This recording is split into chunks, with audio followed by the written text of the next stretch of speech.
The Karnataka is back. This time, the Karnataka Waqf board is planning to start its own colleges and schools with its own funding. This, remember, is with regard to the hijab, scarf and the burqas that were banned at the government institutions. Unlike government schools and colleges, the students who wish to will be allowed to wear a headscarf in these institutions, starting by the Waqf board. They will be started in Mangaluru, Shivmogga, Hassan, Kodagu, Bijapur and Hubballi. 25 crore rupees funding has been allocated for these education institutions. No autonomous rules for these colleges. They will follow board and university rules. The Chief Minister will announce in the last week of December on these schools and colleges. This is the big news coming in on your screens. Remember, this year started with the whole hijab burqa face-off. There was literally confrontation with students from other communities. The Hindu students started to wear a saffron scarf as well. All of this, remember, now in an election-bound state of Karnataka, just in the next few months, the Waqf board now says, we will start our own schools and colleges with funding, and girls who want to wear the hijab can wear it.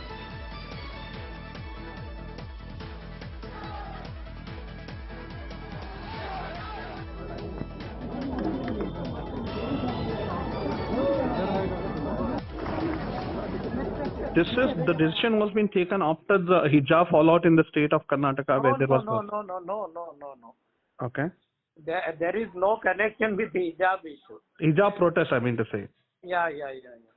I mean, it was much before the hijab protest. The decision was taken. How was that? After hijab issue, application will be more.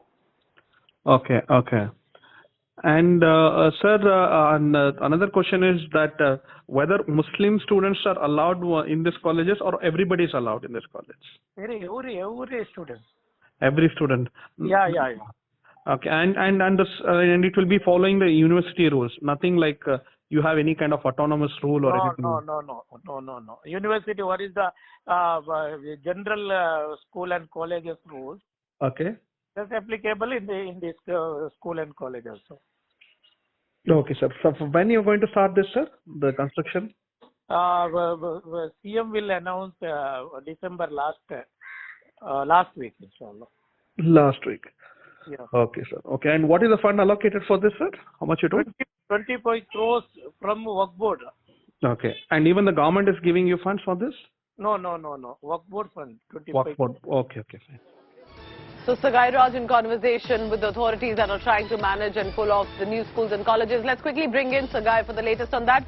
Sagai, this has been a year 2020 of the hijab controversy for Karnataka and protests that spread across the country as well. But because the Karnataka, so to say, has returned, this is a decision taken on what context? Because this will take time to set up colleges and schools, but the announcement has come right away.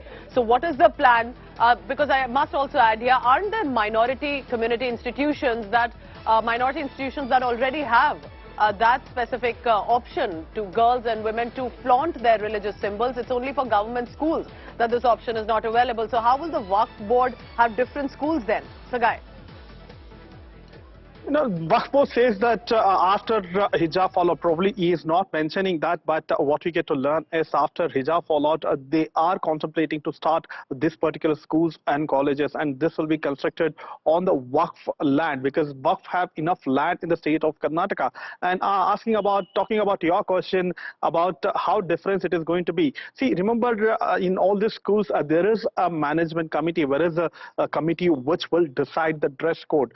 And if that committee allows you to wear hijab, then you can definitely wear hijab and attend the classes. And still there are many private schools where there are no restrictions for the students to wear hijab, and those schools still allow the students to wear hijab. So these kind of schools still exist, and only the committee decides, and even the court verdict says that they have to follow the decision of the government as well as a committee which has been formed, management committee. Stay on with me, because let's get some reactions also, political reactions coming in. Priyank Khadge is now joining me on the latest. Now this statement by the Waqf board that they will have their own funding and funded institutions to have the girls. How are you looking at it? Because there are already minority institutions that do allow students to flaunt the religious symbols as well. So why the specific separate Waqf board institutions? The Waqf again comes under the state government. Yes. The chairman is nominated by the government. So the government should call and figure out why they're doing this, or what is the modus operandi, and what is the need for them to come out with this thing. So why are they putting this out in public without a proper plan or without a proper coordination amongst themselves? Why is it that every time that Waqf come out with something, it looks like it is a very independent decision? The government is a part of it. The government nominates the chairman. The chairman is nominated by the government. Let them call and discuss. Why are they discussing it in public? First, let them come out with what they actually want to do. But also, Priyanka, what do you see this in political context? It's an election-bound state. It was the state government that received part of that criticism that it was not permitting girls from the Muslim community to wear the hijab or the burqa, continue to wear it or wear it anew if they want to. And now then this Waqf board makes an announcement, we'll have our own separate funded institutions. The government has its priorities misplaced. Already because of all these unnecessary controversies, more than 20,000 children are out of school only for this in that particular region. And more recently, there's a report by the central government saying the dropout rate in Karnataka has increased, the learning rate has decreased, and the government is coming out with these kind of ridiculous schemes and these kind of ridiculous statements. Why aren't they able to rein these things in and focus on giving children quality education? Karnataka is known for its for being an education hub. Why are they diluting this to religious issues? Do you think this is the state government trying to assuage any sort of perhaps complications that they think they can have ahead of elections, that they can reach out to the Muslim community and say that we have these separate institutions coming in, so, you know, don't be angry with the state government? How will they fund it completely with the state government itself with so much of money? They are not able to cater.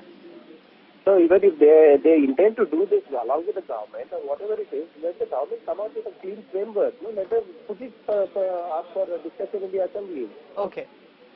Very interesting. Congress leader Priyanka for the latest on that. Thank you very much. So the Waqf board, which comes under the state government in Karnataka, has made an announcement that they'll have these new funded institutions coming in. A new announcement will be made very soon by the government. This, remember, over the controversy that government schools, you cannot flaunt your religious symbols of any community while you're in a government school in Karnataka.